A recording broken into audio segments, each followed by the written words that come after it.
जय माँ काली, जय माँ तारा। वेलकम टू सिद्धि 5। इस 5th पार्ट में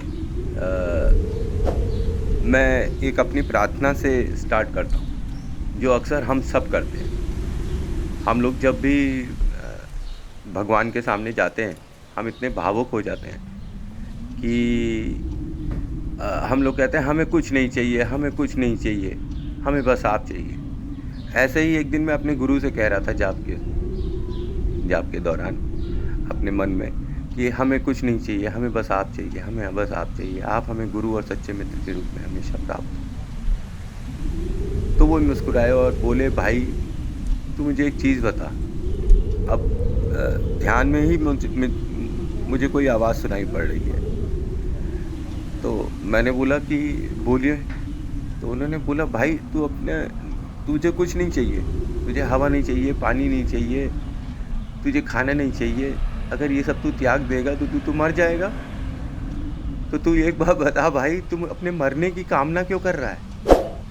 अगर तू मर जाएगा तो तू सेवा कैसे करेगा और अपने कर्म कैसे काटेगा? हिसाब किताब तो पूरा करना ही है ना। तो मैंने बोला, हाँ ये तो ठीक है। कहा, तू अपने मरने की कामना करेगा तो तू मारा ही जाएगा ना। कितने लोग इसी तरह से रोज़ कामना करते हैं, हमें कुछ नहीं चाहिए, हमें कुछ नहीं चाहिए। हमें कुछ नहीं चाहिए का मतलब होता है, भाई हमको मृत्यु चाहिए, अपनी मौत की कामना मत करिए। तो ये इसकी जगह आप बोलिए कि हमें उतना दीजिए जिससे हम अपने परिवार के कर्तव्यों का निर्वाह कर सकें और हम अपने भार मुक्त हो जाएं। तो भार मुक्त हो जाएंगे तभी तो ईश्वर को प्राप्त करेंगे। बिना भार मुक्त हुए ईश्वर को प्राप्त नहीं कर सकते। किसी भी ईश्वर को आप शक्ति बुला सकते हैं, लेकिन प्राप्त करना, उनके साथ हमेशा लगे रहना, ये सौभाग्य उन्हीं को ही मिलेगा जिन्होंने अपना हर कर्ज चुका दिया है। वे भार मुक्त हैं, ऋण मुक्त हैं, सारे ऋणों से मुक्त। तो बहरहाल ये प्रार्थना नहीं करनी चाहिए कि हमें कुछ नहीं चाहिए, हमें बस आप चाहिए। अरे भाई, हमें उतना चाहिए जिससे हम धर्म कर्म दोनों कर दें। हम लोग सांसारिक लोग हैं और इसी संसार में जितने कर्म करने हैं उसके लायक अर्थ होना चाहिए। और हम अपने जब सारे ऋणों से मुक्त हो जाएंगे तभी तो हम मोक्ष की प्राप्ति कर सकते हैं, ईश्वर की प्राप्ति। और वही तो हमें चाहिए, इसके अलावा हमें क्या चाहिए? तो बहरहाल तारा साधना करने के लिए उन्होंने बोला कि भाई वो बड़ी पावरफुल देवी हैं, दुनिया की सबसे अच्छी देवी हैं और सबसे जल्दी खुश भी हो जाती हैं क्योंकि उनमें ममता बहुत है। और उनकी पूजा करने के लिए उन्होंने सामग्री बोली। सामग्री में उन्होंने बोला मुझसे कि सबसे पहले तो एक हवन कुंड लेकर आओ। तो एक एल्युमिनियम का हवन कुंड मैं लेकर आया।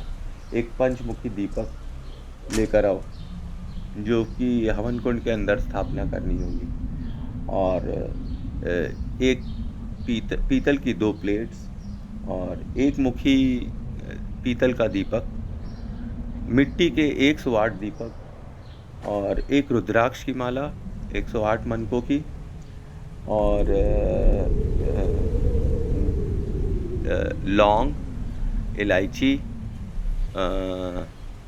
राई और काली मिर्च और रक्षा सूत्र के लिए कलाई नारा जो होता है ना, वो इसमें मेरी पूजा में बहुत लगता है।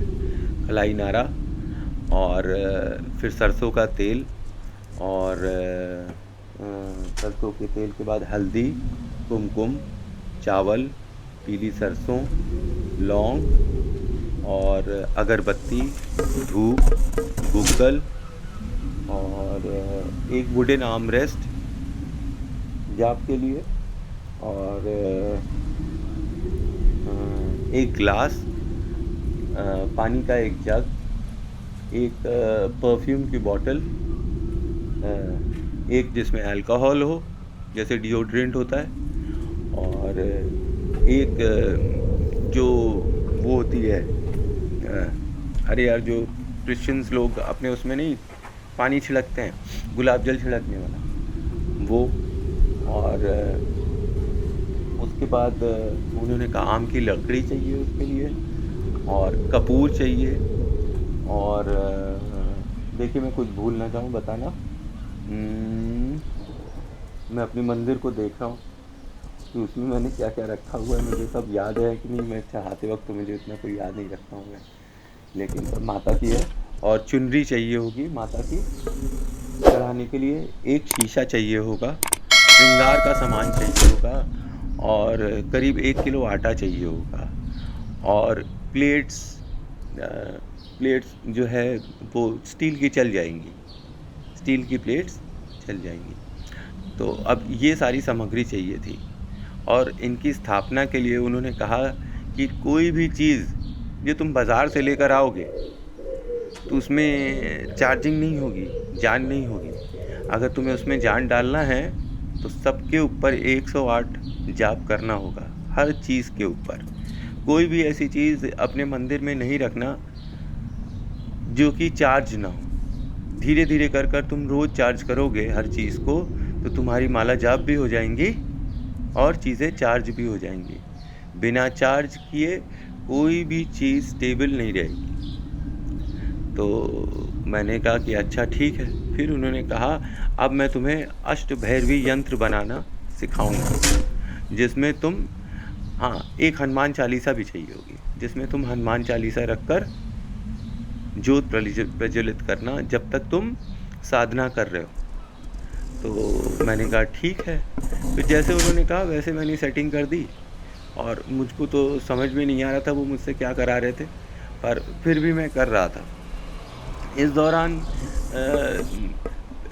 रोएं खड़े हो जाना जाप के दौरान, और रीढ़ की हड्डी में हलचल होते रहना, और सर में तीव्र तरीके से फटने वाला दर्द होना, ये लगातार बना ही हुआ था। आँखों में दर्द होते रहना, रात में जगने से मेरी आँखें बहुत दर्द करने लगी थी, पर फिर भी इतना मज़ा आता था कि छूट नहीं रहा था ये चस्का। ये भी एक नशा है, एक कह सकते हैं कि ये भी एक नशा है। अगर आप कोई चीज़ देख लेंगे तो फिर उसका आपको नशा हो जाएगा।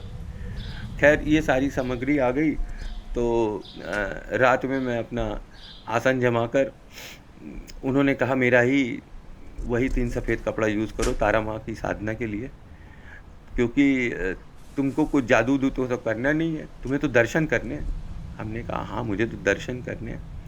तो कहा दर्शन करने हैं तो तुम पहले सिद्ध करना स्टार्ट करो, हर चीज़, एक एक चीज़, 108 दीपक, जितनी भी चीज़ें मैंने बताई, ये सारी चीज़ें, ये सारे डब्बे जिसमें लौंग रखी हुई है, जिसमें काली मिर्च रखी हुई है, जिसमें हल्दी रखी हुई है, ये सब आपको सिद्ध करना होगा। जैसे मैंने किया, अगर आप भी करना चाहें तो इसमें बहुत टाइम लगता है। लोग बोलते हैं 21-41, हाँ प्रभाव दिखाई पड़ता है मंत्र जाप का, ऐसी बात नहीं है, लेकिन आपको तो जागृत करना है ना, ये केवल प्रभाव देखना है। प्रभाव देखना है तो आप जाप करिए, उतने दिन तक मंत्र का जाप खाली नहीं जाएगा, कुछ न कुछ तो आपको प्रभाव देकर ही जाएगा। पर आपको अगर जागृत करना है, देखना है, मिलना है, तो उसके लिए टाइम लगता है, और काफ़ी टाइम लगता है। तो एक एक चीज़ सिद्ध कर कर 108 बार कर करके मैं रोज़ 21 माला माता की करता था। मंत्र तारा माँ एज रक्षक में तो आपने देखा ही है, तो वो मैं 108 बार हर चीज़ को सिद्ध करने के बाद 21 माला रोज़ मैं करता था तारा माता की। अच्छा, तारा माता की साधना करने के पहले उन्होंने कई चीज़ें मुझसे बोली। उन्होंने मुझे वार्न किया कि माता बहुत ही पावरफुल है, तो उनके सामने कभी झूठ नहीं बोलना, उनके सामने कभी भी झूठ नहीं बोलना, क्योंकि वो सब जानती हैं। और जैसे तुम अपनी माँ के सामने हो, उन्होंने तुम्हें हर दशा में देखा हुआ है, जब से तुम पैदा हुए हो, तो उनके सामने कोई भी शर्म नहीं है, किसी भी चीज़ की शर्म नहीं है। और माँ कैसी भी हो, चाहे किसी भी रूप में आए, चाहे बड़ी सुंदर स्त्री के रूप में, बच्चे के रूप में, या बुढ़िया के रूप में, या फिर कोई भयानक रूप में, कैसे भी रूप में आए, तुम ये बताओ तुम्हारे जन्म पर तुम्हारा अपना वश नहीं था, तो तुम्हारी माँ पर भी तुम्हारा वश नहीं है। माँ कैसी भी हो, बच्चा अपनी माँ को हमेशा प्यार करता है। माँ की एक आँख नहीं होगी तब भी प्यार करेगा, माँ का एक हाथ नहीं होगा तब भी प्यार करेगा। वो उसके पास उसका वश नहीं है, उसके लिए माँ उसका पूरा संसार है। तो उसी प्रकार से माँ जब दर्शन दे, तो वो किसी भी रूप में आए, भयभीत नहीं होना, क्योंकि वो कोई प्रेयसी तो है नहीं, वो माँ के रूप में है। माँ तो कैसे भी हो, अच्छी ही होगी ना, और हमेशा ख्याल रखेगी।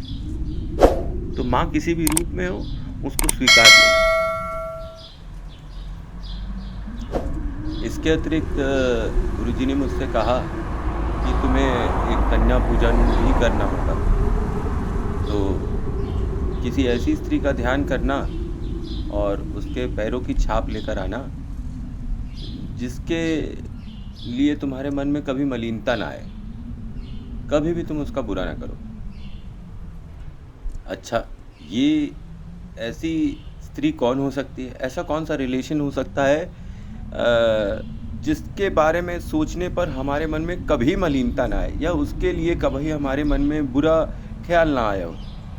कई बार माँ, दो बच्चे होते हैं, एक का फेवर करती है तो दूसरा कहता है कि देखो माँ ने उसका फेवर कर दिया, मेरा नहीं किया। कभी दूसरा वाला कहता है उसने कर दिया, मैंने नहीं किया। तो बचपन से हम लोग हर रिलेशन में कुछ ना कुछ ऐब निकाल देते हैं। तो ऐसा कौन सा रिलेशन है आपका किसी ऐसी स्त्री से, जिसके बारे में सोचकर आपके मन में कोई भी मलिनता ना आए? यही वो स्त्री या वो कन्या होगी जिसके पैरों की छाप उस आटे पर चाहिए होगी, जिसमें बाद में कन्या पूजन की विधि उन्होंने बताई मुझे। काफ़ी टाइम हो गया और 10 मिनट के ऊपर हो गए हैं।